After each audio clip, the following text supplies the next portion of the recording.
Claro, claro. Es lo que les digo, que ya después de tanto tiempo de no verlos, ya hasta los veo más grandes, profe. Sí, sí, sí, no, mira, hay unos que ya hasta parecen abuelitos, qué bien. Qué bueno, pues mucho gusto a todos, mucho gusto. Aquí nada más, bueno, te veo a ti, veo a Rodrigo, bueno, Rodrigo, ¿cómo estás? Alexis, la veo muy oscura. Aileen, Alex, León, también todos ellos los veo oscuros. A Jimena sí la veo muy linda con su flequito y todo su cabello, que se parece un poco a ti. Fíjate qué Ah, curioso.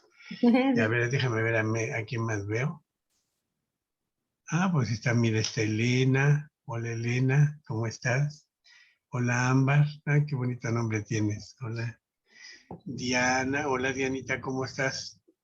En- mira la tocaya también, pero sí, Diana Laura. Hola, entonces, ¿cómo están? Y otra, uy, aquí son gemelas de las gemelas, o tocaya de la tocaya. Diana es tocaya de Diana, y Laura es tocaya de Laura. Hola Laurita Carmona, ¿cómo estás? ¿Bien? Sí, está pues muy bien. bienvenido, Edu. Muchísimas gracias. Muchas Muchísimas gracias a gracias. todos. Odali, si quiénes más tienes. Ya, uy, oye, pues, oye, tienes casa llena. Tenemos casa Andrea, llena. Mónica, Montserrat, Ciania, Eder, y siguen más, Milton, Valeria, te trajiste toda la escuela, Raquel, Ana Brenda, Daniel, Victoria, sí, oye, ¿cuántos son, eh? Dani, Fernanda, Lisa, Silvana, Natalie, Laura. Bueno, pues ya me quedo así. Saludos a todos. Ay, qué barbaridad. Oye, ¿cuántos son 100? No, no, Edu, somos hasta ahorita, vamos en 57, pero tienes mucha razón, profe. Ya, La verdad me traje a toda la escuela porque estoy muy emocionada y muy orgullosa de que hayas accedido a hacer este ejercicio con nosotros. qué Voy bueno. voy a dar una bienvenida formal porque además, déjame te platico que estamos haciendo esto como parte de un festival que se celebra acá en el instituto. Entonces, permíteme ser muy formal, voy a dar mi bienvenida Adelante, y bienvenidos aprovechamos todos. para que te vayan conociendo un poquito más.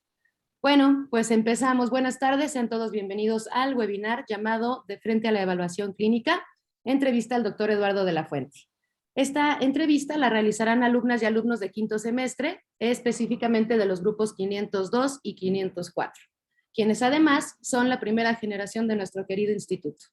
Ellas y ellos, en un esfuerzo por adentrarse más en el ámbito de la educación clínica, generaron estas interesantes preguntas para participar en la celebración de la primera semana académica. Está entrando alguien, disculpen. En la primera semana académica de la paz y la concordia del Colegio de Psicología del Instituto de Estudios Superiores Rosario Castellanos. El doctor Eduardo de la Fuente no solo es un entrañable amigo y tutor, sino que es uno de los profesores fundadores de la licenciatura en psicología de la Universidad Autónoma Metropolitana, así como fundador del Instituto de Psicoterapia Integral y Ciencias de la Salud, donde se imparte principalmente la maestría en psicoterapia integral.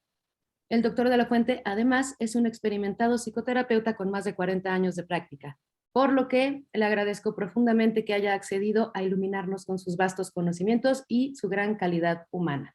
Sin más que agregar, los dejo con los protagonistas de este webinar, que son las alumnas y alumnos que ya tuviste bien empezar a saludar.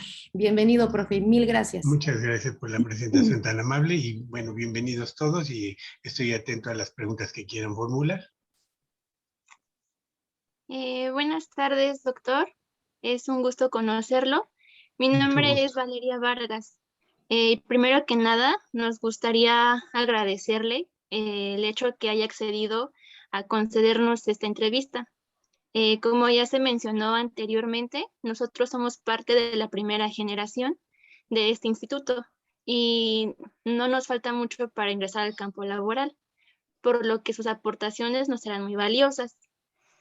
Como parte del encuadre, nos gustaría comentarle que si en algún momento usted desea no contestar alguna de las preguntas, nos los puede hacer saber y daremos paso a otra pregunta.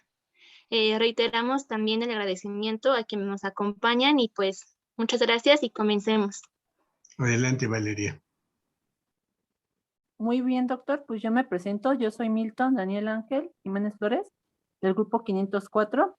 Bueno, para romper el hielo, me gustaría preguntarle una pregunta rápida, no sé si me pudiera contestar, de que yo le quería preguntar si usted tiene relación con la familia de la Fuente de la Facultad de Medicina de la UNAM. Sí, son el Ramón de la Fuente es un sobrino.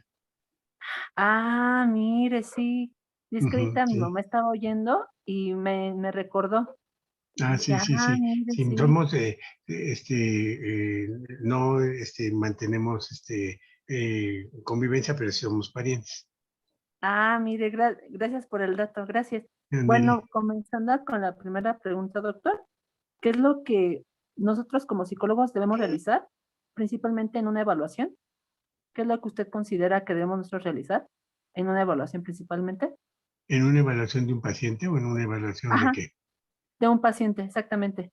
Bueno, mira, para evaluar un paciente, lo primero que hay que tener es respeto antes de que emitamos un juicio sobre el paciente, porque nosotros estamos tratando con personas, con seres humanos, y que tocar su psique es peligroso, pero al mismo tiempo es un honor para nosotros el que lo podamos hacer. Entonces, lo primero que te diría antes de que digamos, este es un histérico o este es un psicópata, pues lo primero que tenemos que tener es el respeto, escucharlo atentamente y entonces ir viendo poco a poco, enlazando la información que nos va diciendo, armando, es como un rompecabezas, hasta que tú ya tienes los datos necesarios a partir de todo lo que tú has estudiado, tienes los datos necesarios para empezar a formarte una primera hipótesis y vas preguntando, y entonces conforme vas preguntando, vas afinando hasta que ya tienes una idea en la que cuadra.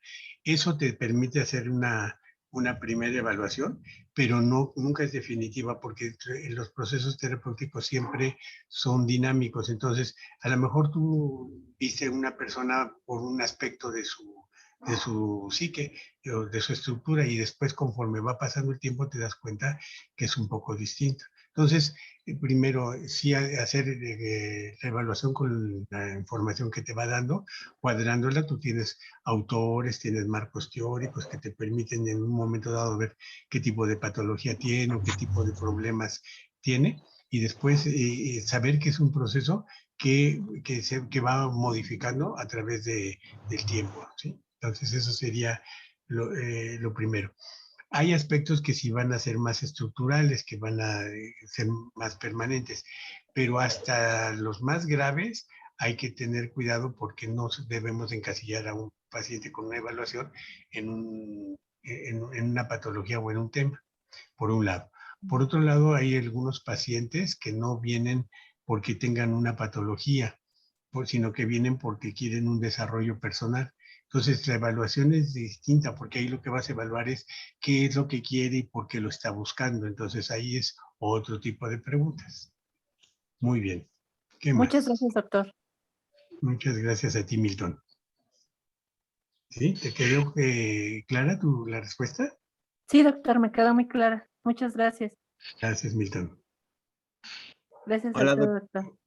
Adelante, adelante, quien quiera preguntar. hola, doctor. Buenas tardes. Hola. Mi nombre es Rodrigo Cristian. Sí, ya vi que eres el primero que llegó. Sí. ¿Qué pasó, mi Rodrigo? Lo que le quería preguntar es, ¿cómo ha sido su experiencia en los últimos años de acuerdo a las nuevas generaciones y su manera discursiva de comunicación que tienen entre ellos? eh, como profesor, como terapeuta, como Ahora sí, persona, como... ahora sí, como profesor y como terapeuta, como... Mira, las nuevas generaciones han cambiado muchísimo. Entonces, anteriormente, cuando yo estudié la carrera, así como tú, pues entonces, por ejemplo, lo que era frecuente, pues eran los cuadros histéricos, ese tipo de cosas. Ahora muchas de las de patologías que yo me encuentro son borderline, son otro tipo de patologías más graves. Y eso tiene que ver con la situación social. Antiguamente la gente pues estaba en las casas y eran la madre cuidando a los hijos y eran 6 hijos, 8 hijos, y entonces todo eso hacía que el tipo de desequilibrios que se dieran fueran de un tipo. cuando viene todo el desarrollo industrial, cuando viene todo el desarrollo tecnológico y últimamente todo el desarrollo computacional, los padres tienen que trabajar, se reduce la familia, se vuelve nada más un hijo, por ejemplo, o dos, cuando mucho.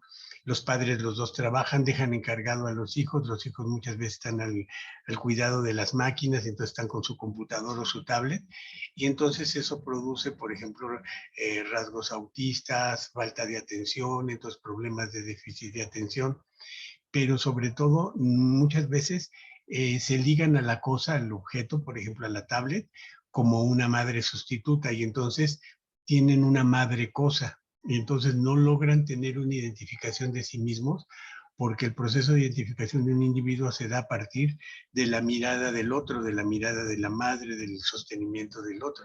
Y entonces, como no lo hay, pues entonces se quedan pegados y son muy buenos, por ejemplo, para la computación, para todo eso, para los teléfonos celulares, pero no pueden establecer una buena comunicación con el otro.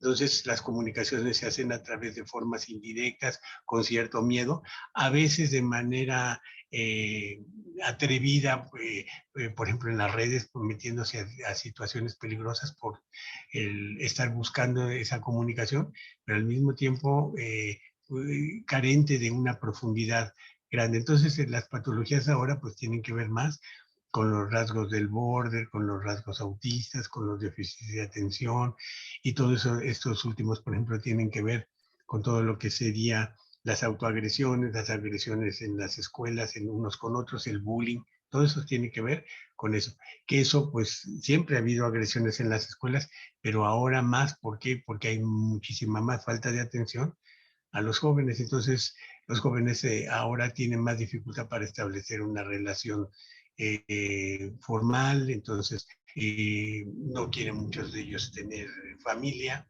nada más quieren pues, tener pareja, pero también sin mucho compromiso. Entonces, eso es, por ejemplo, un aspecto que sí se puede observar. En los pacientes, pues pasa lo mismo, entonces son pacientes que tienen unas patologías más fuertes, patologías límite de diferentes tipos, con muchas dependencias. A veces lo que vemos es, por ejemplo, el cutting, tendencias suicidas, la anorexia, la bulimia, todas esas cosas que se manifiestan más y todo eso tiene que ver con la época con la que nosotros estamos viviendo. Entonces eso, como en el ambiente social, yo lo que diría es que el joven, igual que todos los seres humanos, somos seres que estamos deseosos de amor, deseosos de ser tomados en cuenta y de tomar en cuenta. Y entonces eso sigue siendo parte de la naturaleza humana y eso es lo que ofrece una posibilidad de salir de este tipo de problemáticas.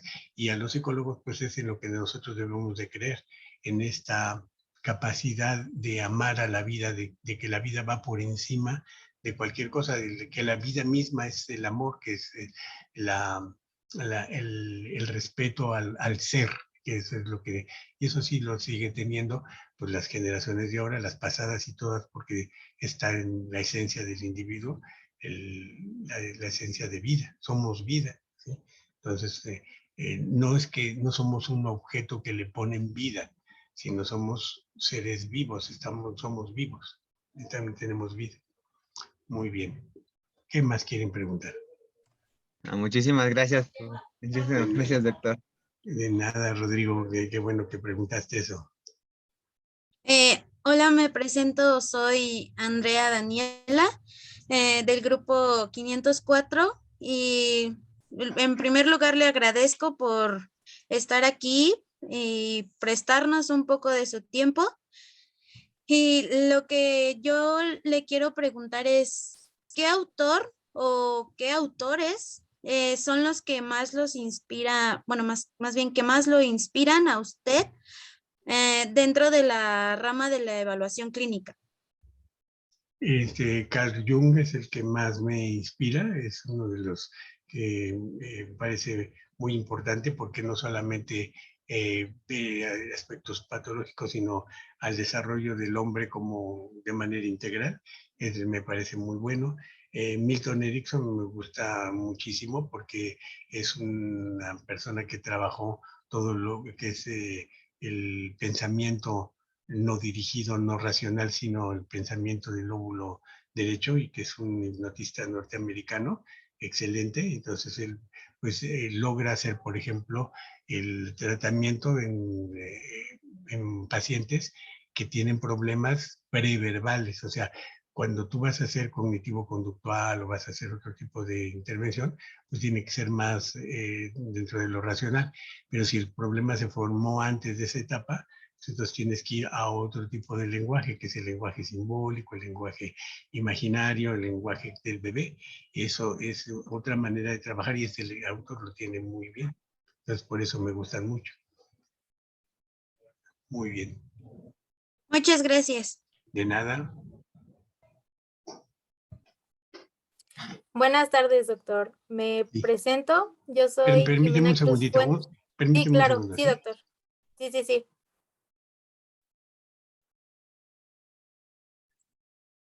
Bueno, en lo que regresa el doctor, les quiero platicar que tenemos el honor de contar con la jefa de carrera. Para quienes no la conozcan, al ratito esperemos que pueda acompañarnos con unas palabritas. No sé si sigue por acá la doctora Villalobos, pero vi que por aquí andaba y me dice que es probable que sí pueda acompañarnos para un cierre también con ella.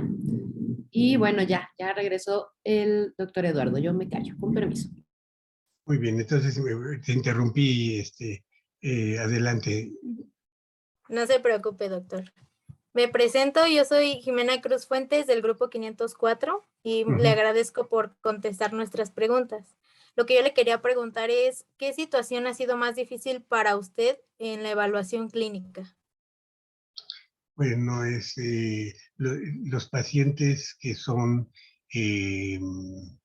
por ejemplo, resistentes, generan mucha dificultad para participar, para que entiendas cómo es su proceso, y entonces no es tan sencillo hacer un diagnóstico sobre ellos, porque tampoco te aportan mucha información.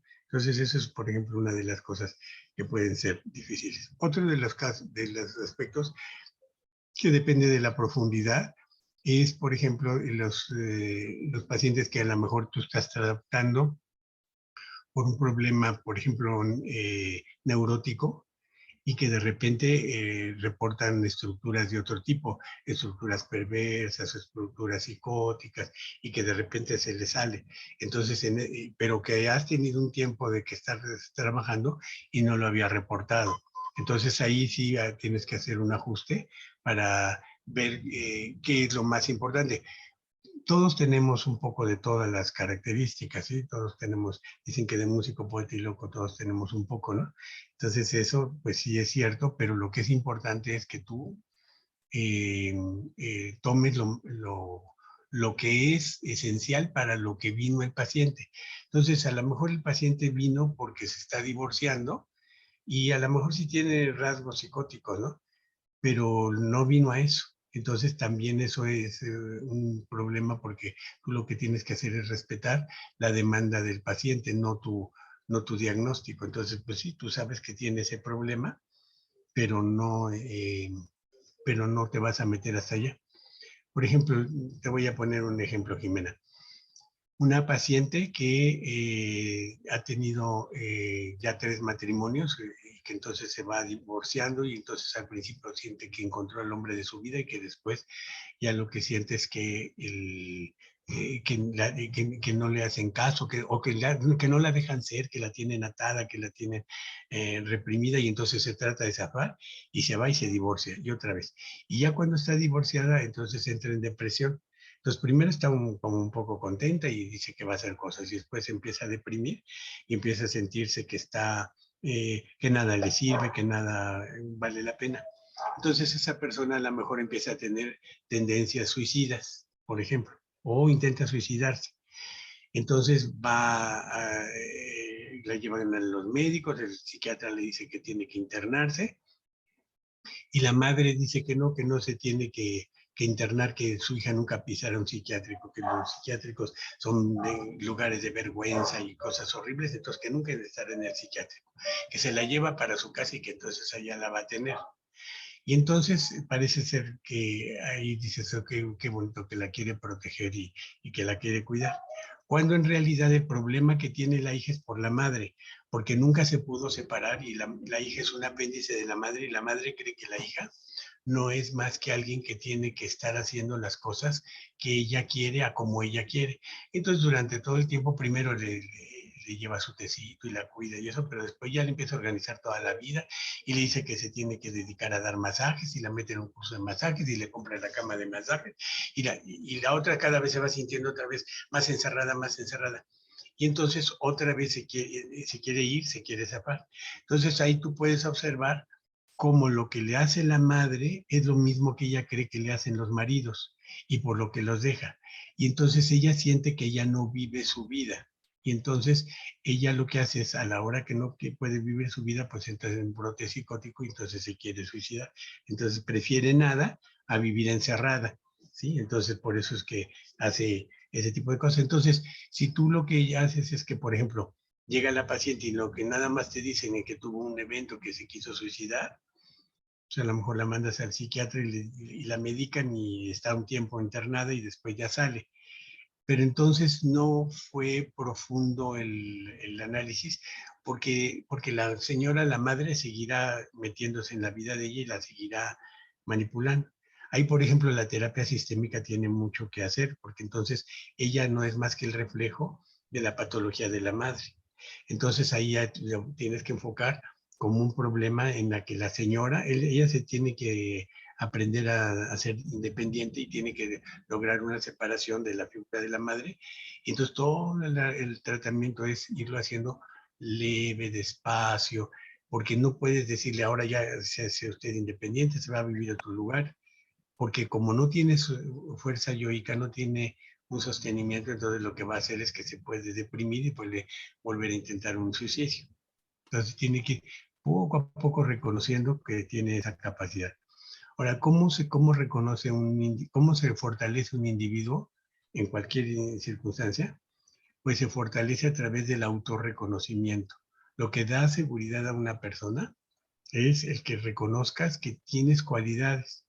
Entonces, por ejemplo, las personas que tienen miedo o que tienen ansiedad o que tienen angustia o ataques de pánico, que serían diferentes grados de pavor, en el fondo lo que tienen es una percepción de sí mismos deficiente, en el que se sienten incapaces y sienten que no van a poder con una situación y que esa situación los va a rebasar, nada más que con diferente grado.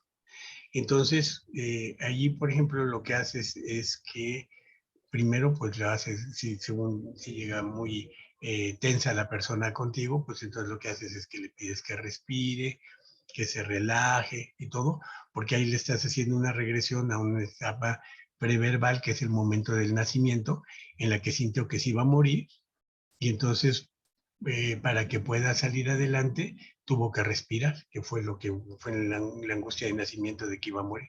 Entonces, le haces esa regresión, empieza a respirar y curiosamente se empieza a calmar. Y ya que se calmó, pues empezarás a hacer el trabajo de fortalecimiento de la persona en la seguridad y en la confianza básica. Y eso tiene que ser a través de que cada día tiene que reconocer que es capaz de hacer algo, que puede desarrollarse, que puede trabajar en algo para sí misma, pequeñito. Y el reconocer que cada día pudiste hacer algo bueno por ti, eso te va llenando de confianza en la vida.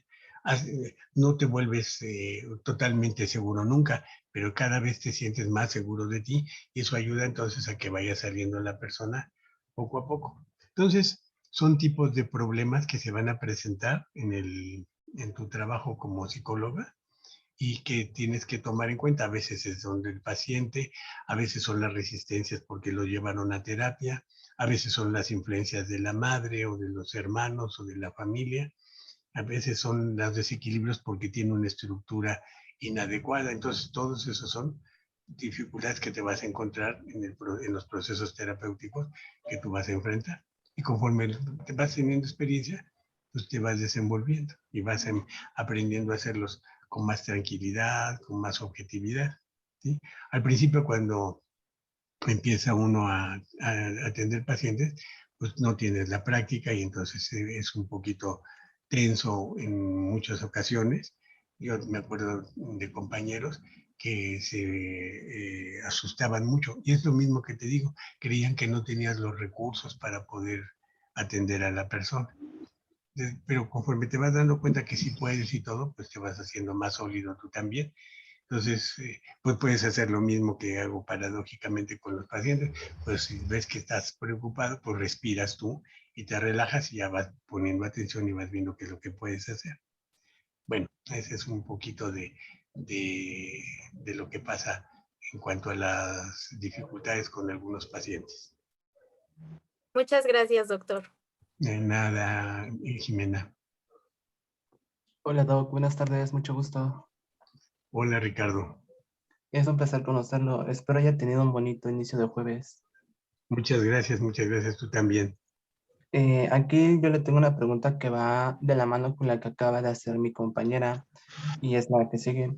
¿Qué recomendaría a un profesionista recién ingresado tener en cuenta para poder realizar una evaluación clínica adecuada? Bueno, pues si ya egresó y entonces él es buen alumno y tiene buenos conocimientos y todo, pues entonces, en primera que tiene que ver a quienes va a atender, si va a atender en general o va a atender a algunas personas en particular. Si lo que va a hacer es atender niños, pues tiene que prepararse con baterías psicológicas para ver cómo va a preguntarle a los niños, cómo va a intervenir con ellos, si lo que va a intervenir es con una terapia de juegos, si va a intervenir con cuentos, si va a tener pruebas proyectivas, si le va a hacer que haga dibujos, el dibujo de la familia, el dibujo del árbol. Si no puede dibujar, si entonces es más chiquito, entonces cómo va a hacer que proyecten a través de los juegos de su edad y exprese lo que va teniendo, y entonces ahí puedes hacer esa evaluación. Pero si te tocan, por ejemplo, ancianitos, pues entonces es otro tipo de evaluación, porque entonces tienes que meterse a su historia, entonces ver con la transferencia que está poniendo en ti, qué es lo que está viendo en ti, y a través de eso empiezas a ver cuál es la problemática que tiene. Utilizas la transferencia según el papel que tú estés en el que te esté poniendo el paciente, entonces vas haciendo las inferencias y vas relacionando. En todos los casos puedes utilizar pruebas psicológicas, pero mucho tiene que ver con el discurso, con la interacción que tú tienes, con el acercamiento. Dentro de la evaluación es muy importante lo que el paciente dice, no lo que nosotros creemos. Entonces, nosotros podemos estar pensando que a lo mejor es un obsesivo, pues eso es lo que nosotros creemos, pero tenemos que estar atentos a lo que él nos dice y lo vamos siguiendo y vamos siempre pregunte y pregunte y pregunte para que nuestra evaluación sea correcta y siempre contrastada con lo que el paciente nos va diciendo. Si es un adulto, si es un niño, pues tienes que ver cuáles son las reacciones que va teniendo. Si es un niño chiquito, bueno, pues lo primero que tienes que hacer antes de la evaluación es bajarle la angustia. ¿Por qué? Porque pues el niño va a estar angustiado, llegan angustiados. Entonces, que puede ser que esté reflejando angustia de separación, angustia de abandono, angustia de destrucción, entonces angustia de castración. Entonces, primero le bajas la angustia, luego empiezas a platicar con él si ya platica. Y si no, pues juegas o le vas presentando dibujos o dibujas con... Depende de la edad que te lo presente. Si es un bebé, por ejemplo, pues entonces son otro tipo de pruebas.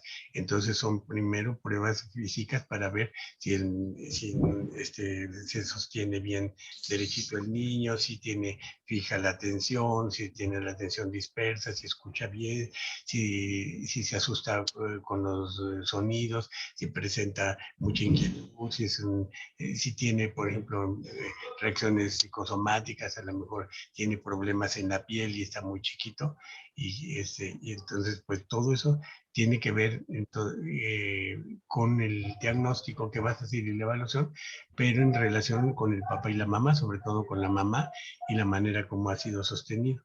Entonces son diferentes formas de evaluar para cada una de las edades, pero en todas lo más importante, pues lo que dije al principio, es el respeto a la persona y la atención que vas poniendo. Muchísimas gracias por responder, Doc. Gracias a ti, Ricardo. Buenas tardes, me presento, me llamo Laura Carmona León y mi pregunta es, ¿qué vulnerabilidades deberíamos tomar en cuenta durante la evaluación clínica? ¿Qué vulnerabilidad? Sí, ¿Sí? ¿Pues la vulnerabilidad tuya o la del paciente o la de quién? la del paciente. Bueno, pues mira, tú no puedes establecer, por ejemplo, dictámenes y que se los avientes encima al paciente y que sean demasiado pesados. Imagínate que le dices a un paciente desde el principio, pues usted lo que es un esquizofrénico. Pues entonces lo fastidias, ¿no? Entonces, tienes que ver si la persona tiene un yo fuerte o un yo débil para poder escuchar, para poder negociar con lo que tú le estás diciendo. Entonces, a lo mejor la persona es una persona muy inestable, insegura, con poca confianza, evasivo. Entonces, pues ahí es una persona muy endeble. ¿Esto de qué depende? Pues depende de cómo fue sostenido durante la infancia. Entonces, si no se conformó una confianza básica por la presencia de la madre, si se sintió abandonado, si, todo eso, pues va a hacer que la persona pues sea muy insegura, muy débil. Y entonces, pues ahí tienes que tener muchísimo cuidado tanto en lo que tú le dices que tiene, como en la manera como tú vas interviniendo. Porque a lo mejor para una persona el que le digas que su madre fue una dejada del padre porque se dejó que la tuviera encerrada sirviéndole de empleada mientras él se iba a ver a las señoras así todas frondosas, pues a lo mejor alguna gente que tiene más madurez y más estabilidad, pues sí te aguanta esa intervención, pero a lo mejor otra, o que tenga demasiada liga con la madre, o que se sienta que la madre es lo único que le queda en la vida y que si tú se lo atacas le estás destruyendo el pilar. Entonces, pues todo eso va a hacer que la persona no te reciba la información y te resista. Entonces, eso es, por ejemplo, una manera de vulnerabilidad. La resistencia, ya que tocas ese tema, pues es muy importante porque te está diciendo que el paciente no quiere destruir algo con lo que ha vivido. Y cuando tú ves que tocas una resistencia, pues estás tocando su vulnerabilidad. Entonces, si la persona tiene una creencia que es equivocada, pues entonces lo que va a hacer es que va a tratar de sostenerla. Y si tú le dices que no lo es, pues entonces se va a poner resistente. Ahora, la vulnerabilidad también depende de la estructura y la estructura depende del desarrollo psicológico que tuvo la persona a través de la vida. Te voy a poner un ejemplo. Vamos a suponer que una persona entonces siente que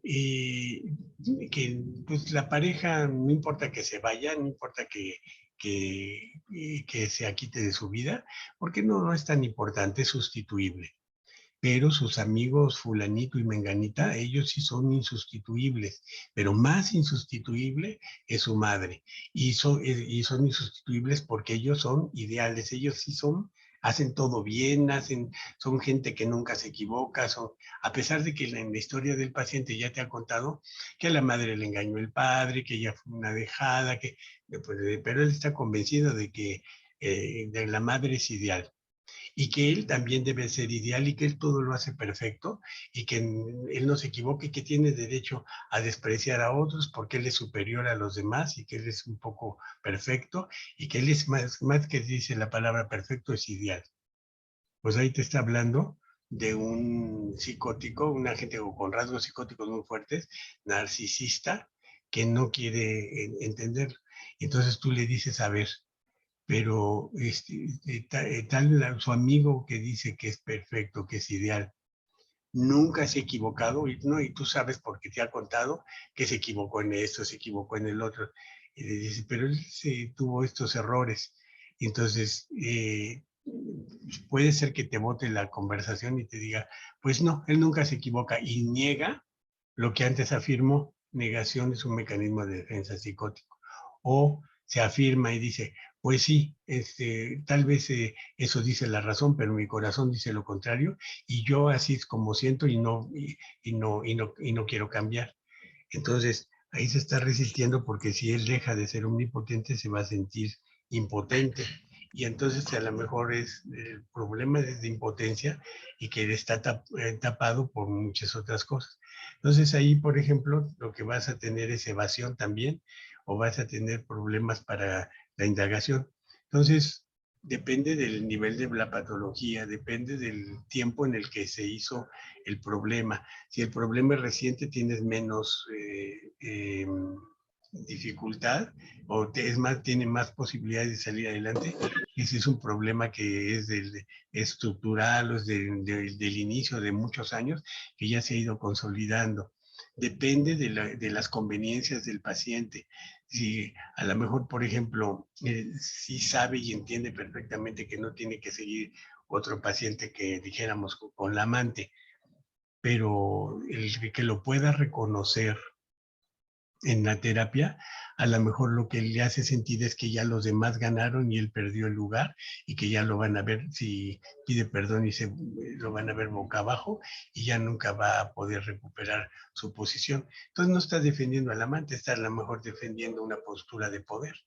Y entonces nosotros estamos tratando de trabajar la racionalidad de la infidelidad, cuando en realidad lo que que deberíamos de estar trabajando es el sentir que él es poderoso y que se tiene que afirmar de una manera distinta que a través del engaño. Entonces todos esos son problemas que van creando resistencias, que van haciendo que no puedas tener un buen avance o una buena interiorización en el problema, ¿sí? Y entonces serían obstáculos, son ejemplos de algunos obstáculos que se dan en estos sistemas de evaluación. Muy bien. Muchas gracias por su respuesta, doctor. Oye, Laura, yo te voy a preguntar ahora una cosa. ¿Y por qué todas las preguntas son de evaluaciones? Entonces, ¿es de una clase sobre evaluación? Sí, es de evaluación clínica. Ah, bueno, entonces ahora sí, adelante. Hola, doctor, muy buenas tardes. Me presento, me llamo Denise Hernández. Hola, Y la pregunta que le quiero hacer es, ¿cómo podemos identificar si la intervención está funcionando con el paciente?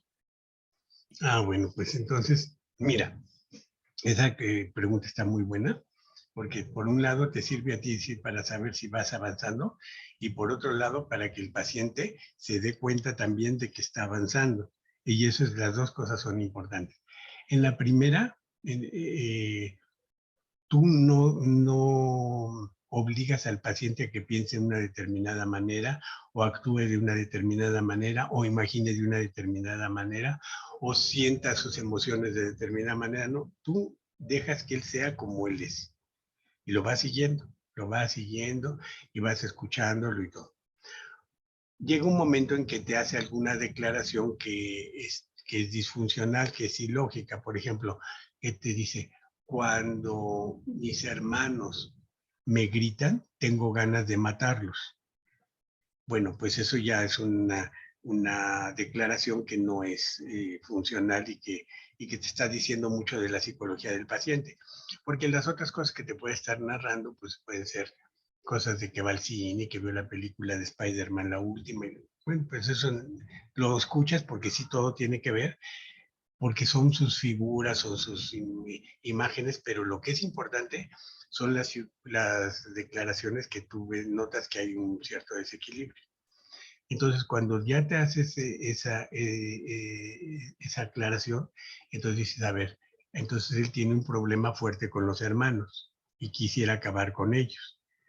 Entonces, lo que tienes que hacer es primero decir: bueno, ¿cómo voy a intervenir? ¿Desde qué técnica voy a intervenir? ¿Con qué teoría voy a intervenir? Entonces, y dices: bueno, pues voy a utilizar una técnica freudiana en la que voy a hacer puras asociaciones libres, ¿no?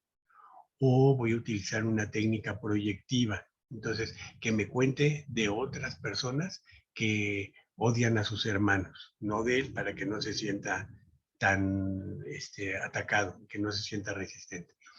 Entonces empiezas a hacer todo el proceso para ir haciendo el análisis. Y siempre preguntando, nunca afirmas, siempre preguntas, aunque tú tengas la hipótesis y vas afinando tu hipótesis conforme vas preguntando. Entonces siempre vuelves a preguntar y preguntar, y a través de preguntas al paciente le tiene que caer el 20.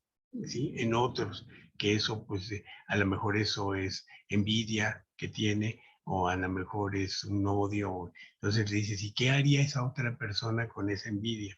¿O qué haría esa otra persona con el odio? Los seres humanos en los demás somos bien buenos para poder estar corrigiendo las conductas ajenas, ¿no? En las de nosotros no, porque son perfectas. Entonces, ahí lo que haría, él ya te diría, y entonces ya empiezas a hacer la introyección de la propuesta que hizo poco a poco. Entonces, y en tu caso, ¿para qué, hasta dónde podría funcionar eso? ¿Y cómo le podrías hacer? Y luego ya qué es lo que estás haciendo, hasta que él se dé cuenta y te diga, bueno, es que creo que le puedo hacer de esta otra manera. Hasta ahí llegó nada más lo cognitivo, el cambio cognitivo. Pero luego tiene que hacer una parte conductual, él tiene que ir a la vida y ver si lo aplicó. En la siguiente vez le dices, ¿cómo está y cómo va en esto? Y entonces tú ves en lo que ha cambiado. Entonces le preguntas otra vez para ver si se dio el cambio. Y le preguntas, y cuando ves que se dio el cambio, entonces se lo reflejas.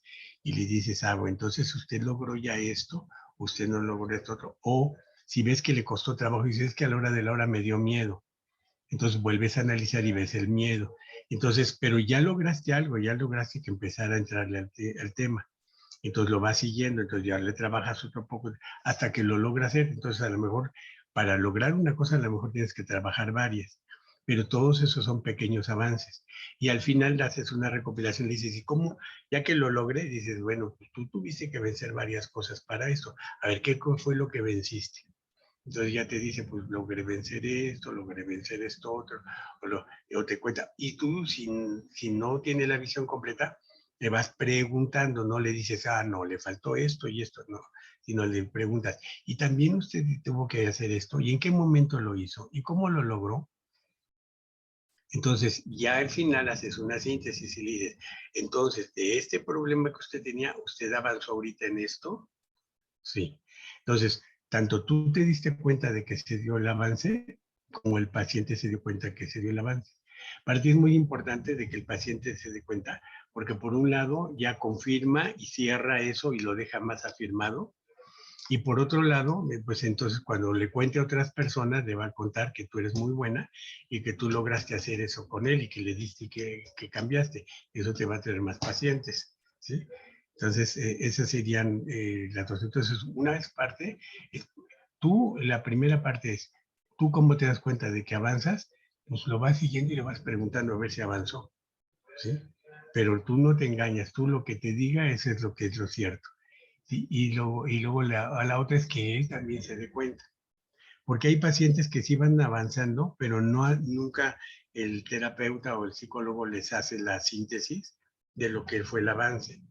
Y entonces sienten como que pues, están yendo a la terapia y sí van cambiando, pero por ejemplo si son un poco soberbios o tienen un poco de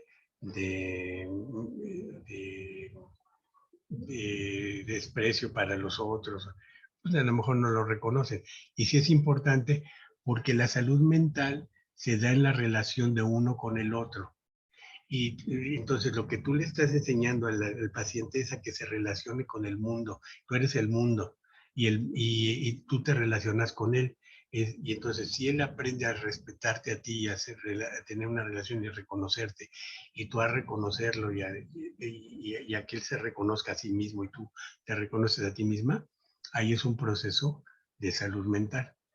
Cuando la persona te está mandando cosas que te agreden, es que yo ya he venido aquí 52 veces y sigo hablando de mi madre y yo no cambio en nada. Ahí te está descalificando. Entonces ahí no tienes que pensar, no, Denise, es que te equivocaste. No. Entonces tienes que pensar, ¿quién soy yo para ese paciente que me quiere descalificar y que me quiere decir que yo no le he dado en la vida lo que le está esperando? Y eso es lo que le tienes que trabajar, porque son sus carencias, ¿sí? Nunca debemos de ponernos las descalificaciones de los pacientes, nunca debemos de ponerlas, porque son agresiones, pero no te están agrediendo a ti, están agrediendo a las figuras que hay en su mente que creen que lo han agredido y las proyectan sobre de ti, ¿sí? Porque si nosotros empezamos a ponernos el traje que no nos corresponde, pues nos vamos a sentir mal, ¿sí? Bueno, eso te contesta un poquito, Denise. Sí, muchísimas gracias, doctor. Bueno, a ver, nada más déjame leer aquí que han puesto varios cosas en el chat.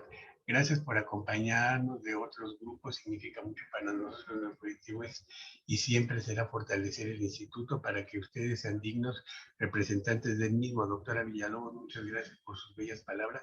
Estoy llena de emoción y orgullo tanto por la solidaria participación de las y los alumnos del 502 y 504 y enormemente agradecida con el doctor de la Fuente. La salud mental se da en relación del uno con el otro, que es lo que acabamos de decir. Que bonito. Se entiende a la gente desde sus carencias, maestra. Sí, y luego dice sí. Y luego antes había aquí otras felicitaciones de esta manera y a sus estudiantes y al ponente. Un gran agradecimiento por su participación generosa y interesada, muy interesante su conferencia, gran manejo de contenidos y por sus respuestas tan inteligentes y sabias. Pues más o menos nada más de ese tantito, pero me falta, yo creo que a ver si me da tiempo de aprenderme todo. Bueno, a ver, adelante, ¿qué más quieren preguntar? Buenas tardes, profesor. Mi nombre es Elena Hortelano. Hola, Elena. Bienvenido. Espero que se sienta cómodo con nosotros. Gracias.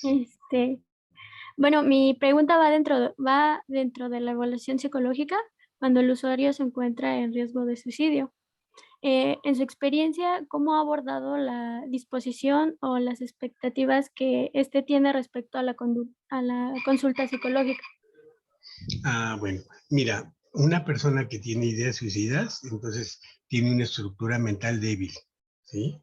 Entonces, ¿por qué? Porque no siente que pueda enfrentar a la realidad. La realidad es algo horrible de lo que quiere evadirse, ¿sí? Y la evasión, pues es una manera de evitar el negociar y la madurez del individuo, pues es negociar con la vida. Esa es la principal función del yo, el establecer una relación entre tú y el mundo, ¿sí? Y eso es lo que le llaman juicio de realidad y negociación. Entonces, ahí lo que nosotros tenemos que saber primero es que cuando hay una amenaza de suicidio verdadera, porque hay también una manera manipuladora de decir me voy a suicidar y para nada se quieren suicidar, nada más te están manipulando, que sería otra cosa distinta, que ahorita regresamos a eso. Pero si es algo verdadero, en primer lugar, un paciente que te habla de suicidio, en la primera sesión, en la sesión 30, en la que sea, inmediatamente tú lo que tienes que hacer es decirle que tiene que darte un nombre y un teléfono de una gente a la que hay que recurrir en casos de ese tipo y que si no, tú no lo puedes seguir atendiendo. ¿Por qué? Y que le dices que, bueno, que el secreto profesional de su trabajo pues está ahí protegido, pero que si te manifiesta eso, tu obligación es reportar inmediatamente y que sea atendido. ¿Por qué? Porque si tú no lo atiendes y se suicida, entonces el problema lo vas a tener tú, ¿sí? De repente apareció Monse cuando estaba Elena, ya me la cambiaron. Bueno, entonces eso lo tienes que hacer. Si ya estás haciendo la declaración, entonces buscar que se interne y buscar las condiciones de que se diluya la posibilidad de que lleve al acto esa tendencia que tiene el paciente. Entonces lo que van a hacer es que le van a dar químicos, le van a dar medicinas que le llaman los psiquiatras, le van a dar ansiolíticos, le van a dar antidepresivos, le dan lo que sea para que entonces pueda cursar y tiene que pasar un tiempo para que se estabilice. El que se estabilice una persona que tenga puede ser un evento que a lo mejor se le murió el marido y entonces entró en depresión. Bueno, entonces lo que tiene que hacer es el acompañamiento para que salga de la depresión durante el duelo. Pero puede ser una persona que tiene ideaciones suicidas de mucho tiempo. Y entonces puede ser que ya sea estructural. O puede ser que sea estructural y que empiece a tener ideaciones suicidas a determinada edad. Por ejemplo, en el caso de los psicóticos, de los esquizofrénicos, que se desarrollan varones en la adolescencia. Entonces, muchas veces, por ejemplo, ellos son homosexuales y no pueden tolerar su homosexualidad, la tienen reprimida y entonces lo que hacen es que buscan esas formas y entonces empiezan a aparecer con proyecciones en otras áreas, y entonces salen en la televisión y le dicen las figuras que salen en la televisión, mejor mátate, o sea, ese tipo de, todo eso se va a internado, y eso ustedes no se la tienen que jugar, ¿sí? Si lo que dice es que estaba jugando con una idea de suicidio, pero que no se va a suicidar, dice, pues a veces me dan ganas mejor de matarme. Ustedes tienen que ver si es una metáfora de lo que está diciendo o si hay una intención verdadera. Si hay una intención verdadera, se atiende con el psiquiatra. Si es una metáfora, por ejemplo, la señora que dice, cuando mis hijos hacen eso me dan ganas de morirme. Bueno, pues eso es una metáfora y no están haciendo la declaración. Luego, el otro tipo es las manipulaciones. Cuando una persona está diciendo que lo que quiere hacer es suicidarse, pero en la realidad no quiere suicidarse, sino lo que quiere es hacer sentir a los demás culpables para manipularlos, y es que ustedes van a acabar con mi vida y yo prefiero en ese caso mejor morirme porque así no es vida, y los están manipulando, y entonces los hijos o los esposos o quienes sea están atendiendo y dicen, no, no vaya a ser que se suicide, no vaya a ser que se muera, no vaya a ser que pase esto. Entonces, ahí lo que tienen que entender es que no se trata de un riesgo de suicidio, sino de una manipulación que ocupa la culpa y el desprecio, porque el que está manipulando al otro lo hace sentir que él es menos, que él es una basura, que por su culpa se va a suicidar y todo, y que la otra persona, el que juzga, es más y es la gente buena y la gente que no merecía que le hicieran esa canallada. Entonces se tiene que trabajar en terapia el desprecio, la manipulación y la culpa. Entonces son distintas formas. Bueno, esos son algunos temas, pero me parece que la maestra quería dar su opinión y yo ya se está terminando el tiempo. Entonces, si quiere decir, porque yo tengo que entrar a una terapia dentro de unos minutos, entonces adelante. Doctor, no sabes de verdad de corazón cuánto te agradezco que nos hayas regalado este espacio. Sí, por supuesto que tenemos más preguntas que nos encantaría hacerte, pero sé que, o deseo, ¿no? Que exista otra oportunidad para que nos las puedas resolver. Estoy recibiendo comentarios en muchos chats de lo emocionados que están alumnas y alumnos. Entonces, pues nada más agradecerte. Teníamos preparada una pequeña despedida, pero pues bueno, yo sí me quedo con el corazón muy lleno. Te agradezco mucho, de verdad, de todo corazón, Edu. Si quieren Muchas gracias. Yo les agradezco su amabilidad y su atención. Sí, me voy muy contento. Y es un grupo pues muy valioso, muy interesado y que va a dar mucha salud y mucho apoyo a muchísimas gentes. Y a ti una bendición porque estás apoyando, igual que los otros profesores, a la formación de gente tan valiosa. Les dejo un abrazo, ¿eh? Gracias. Y muchas felicidades de estas fechas y del fin de año. Muchas gracias, igualmente. Abrazo fuerte. Gracias, bye, bye. Adiós, adiós, adiós. Hasta luego. Hasta luego a todos, adiós, Hasta mucho luego. gusto. Hasta luego, doctor. Un abrazo para todos, que estén muy bien. Gracias. A ustedes, Muchas gracias, hasta luego. Adiós, adiós, adiós, adiós. -4. Bye. Este número nosotros en la calculadora. Bueno, muy bien, chiquitines. Pues de verdad les agradezco. 56 más 8, ¿cuánto es? Bueno, yo te silencio. Bueno, de verdad, muchas gracias. De verdad, esto fue muy emocionante para mí. Fue muy nutritivo. Me están felicitando por lo interesante de sus preguntas, los colegas y las colegas docentes del instituto. Y sí, la verdad es que yo los felicito. Estoy muy, muy contenta, muy satisfecha también con su actitud, con el respeto, con la empatía. Y pues me queda claro que ya empezamos a poner en práctica todas estas habilidades de, primero que nada, generar lazos, vínculos con afecto. Entonces, los felicito, ustedes saben que los quiero mucho, mi primera generación, los llevo en mi corazón y nos vemos prontito. Muchas gracias también al Instituto de Estudios Superiores Rosario Castellanos por permitirnos este espacio para expresar todas estas inquietudes dentro de este festival.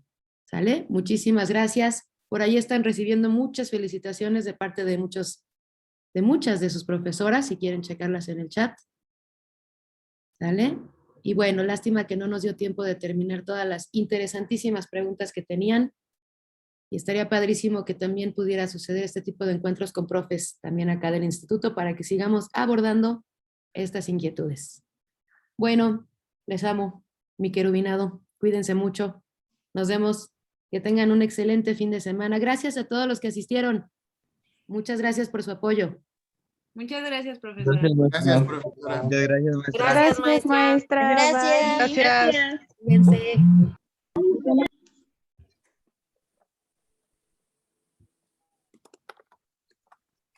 Gracias por invitarnos, maestra. Nos vemos. Ay, qué bueno, estuvo padre. Gracias por asistir, más bien. Gracias, profesora. Gracias, mi Vero. Qué bueno verte por acá.